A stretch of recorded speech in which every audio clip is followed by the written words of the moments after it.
Once upon a time, it was harvest time. Frank, the fast engine, pulled the 4 o'clock express train across the countryside of the Isle of Soda. 150 miles an hour without so much as a clatter. Well, maybe the Fat Controller's work had been worth it after all. Through the carriage windows, the view was glorious. Bales of straw lay scattered across the fields, and in others the wheat swayed in the wind. The sun was sinking low in the sky, turning everything a beautiful shade of orange. Inside the train, the guard, or as she was now known, the customer comfort and travel destination consultant, was making her way down the train. "Tickets please, where are you going? Tickets please, where are you going?" In carriage M, 4 very different people sat looking out of the window. The first was Pat Hanser, or Pat H as he was known at work. Pat put down his newspaper and looked out of a window. He'd travelled the way many times before. He recognised Gordon's Hill and Henry's Tunnel and Network Rail's points, all very familiar. The landscape was beautiful, but he'd seen it all before. It was amazing, really, he thought, how it had all materialised and evolved from absolutely nothing. Hills, trees, grass, cows, their hooves, their eyes, their colours, kestrels, sheep, beetles, elephants. Not that there were many elephants out there, but you know. He'd read a very interesting article in a science magazine the other day, all about how it had all started. It explained the chance of the ideal conditions and all the right materials being present in the right place at the right time to create and sustain life on Earth for millions of years. The chances were 1 in billions of billions of billions. The probability was unimaginably small. And even smaller than that, really. But amazing, wasn't it? It must have happened, because here he was. And here was everything else in all its glory. So there must be a scientific explanation for everything, if only someone could work it out. Pat saw himself as a bit of an amateur scientist, really. He liked to think about how it all started off. Tickets please. Where are you going?" Now there was another question. He wondered what it said in the science journals about that. A few seats away from Pat was Roxanne, Rox to her friends. She was trying to do a 5-way Skype video chat on her phone with her friends, but it was a bit tricky with the signal. She'd only travelled by train twice before, and although she was with her granny, she was a bit worried she got the right type of ticket. I mean, to be exact, she got a super duper special saver Quaver, day-night, 7-Up, Sprite, non-refundable, unrefusable, indistinguishable return. Roxanne looked out of the window as the Isle of Soda countryside flew past. The bright green grass in the fields reminded of her playing field at primary school. She saw a flock of sparrows and remembered one assembly when one of the teachers pointed out that God knew about every sparrow, and yet God loved each of the children even more than that. She knew she was loved by God then, and she knew she loved God too.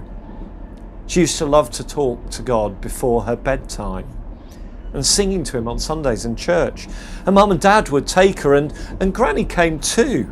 Granny was particularly keen, actually. Her enthusiasm was infectious, especially after God healed Mum's leg. Granny was important to Roxanne, but she could never really understand why Mum and Granny had stopped going to church and stopped saying prayers with her. She pestered them to go, but they just made excuses. It was about the time when Granny moved house. Now they only really went very occasionally, once or twice a year, and the Bibles on the shelf were gathering dust.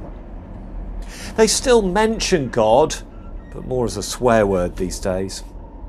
And as for her, well, she could pray, but there never seemed enough time, really. And as for going to church, well, she got a Sunday job now, and anyway, what would her friends think? And let alone a mum or granny for that matter. Tickets please, tickets please. Where are you going? Times had moved on. Life lay ahead of her. Who knew what the future would hold? Things changed so fast, nothing stayed the same.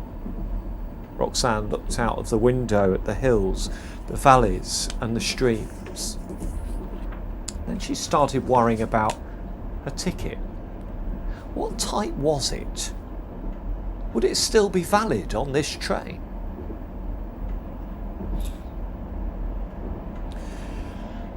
Thora Thorney put down Harry Potter and looked out of a window. Of course, she was only reading it on a tablet to impress her granddaughter Roxanne. The train rattled across a level crossing and Bertie the bus stood waiting at the barrier. Bertie was a rare sight these days. She remembered catching the bus from just near here back from church on a Sunday with her daughter and her son-in-law and Roxanne in the pram. She remembered the crunch of leaves under the pram wheels as she walked to the bus stop. But what had happened to Roxanne now? She seemed to be in with a bad bunch of friends. Young people today seem to have no morals, no sense of right and wrong. Why didn't they go to church like she used to when she was a girl? Not that Thora really went herself now. She didn't seem to have the time. She used to, though. She remembered excitedly returning from a Billy Graham rally. She remembered praying for her daughter's legs, her delight when God had healed it, and he did. Sometimes she wondered why God didn't show up like that anymore. It was as if he'd left her, really. But it didn't really matter. She had everything she wanted. Her life's ambition, a dream cottage in the country, in the perfect village. And she felt in control. She had safety, security, comfort. Although there was always a little something to buy that would make things just a bit better. She felt she deserved her house. She, or rather Ernie, bless him, and her had earned it. She had a lovely little garden and a window to admire it from. It'd taken a lot of work, that garden. She loved to sit back and admire her handiwork, everything that she'd grown. Rather like looking out of the train window now. The trees. Tickets please, tickets please. Where are you going? Going? She'd made it, hadn't she?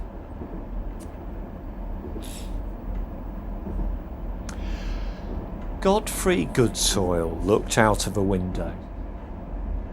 He looked at the setting sun and wondered at how big God was.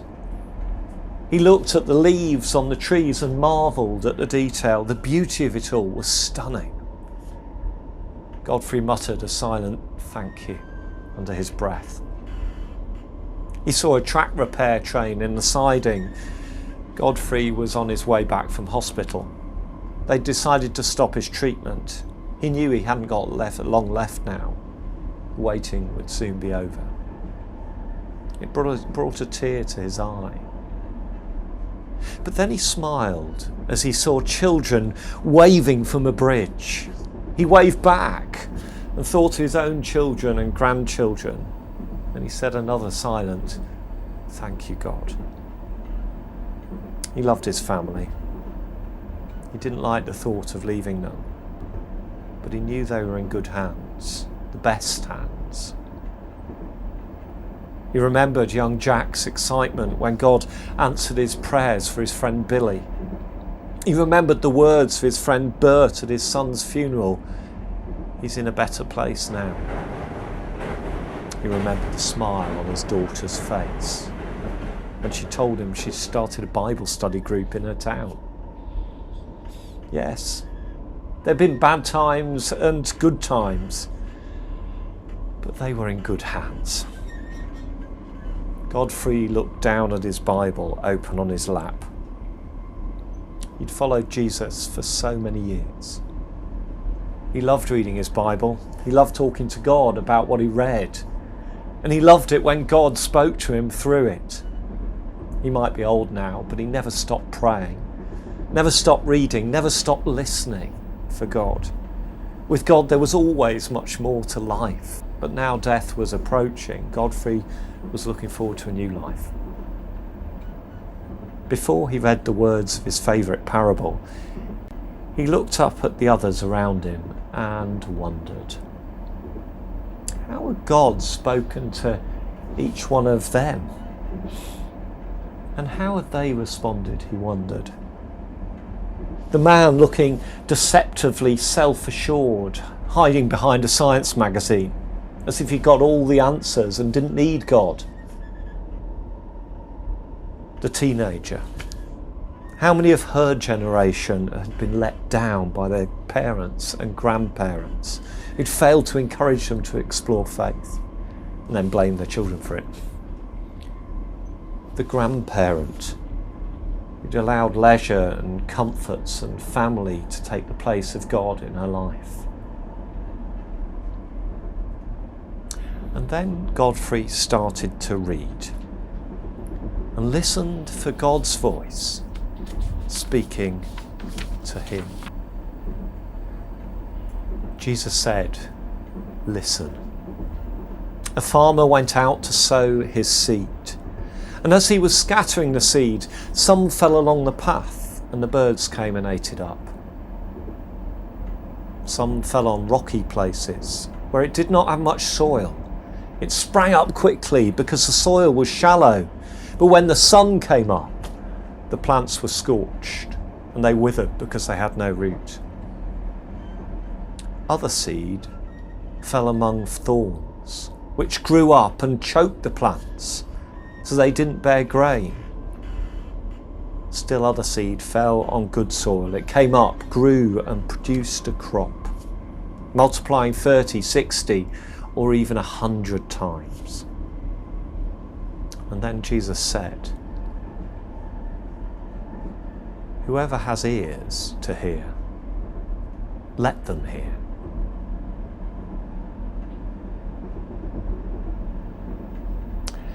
Godfrey looked back out of the window.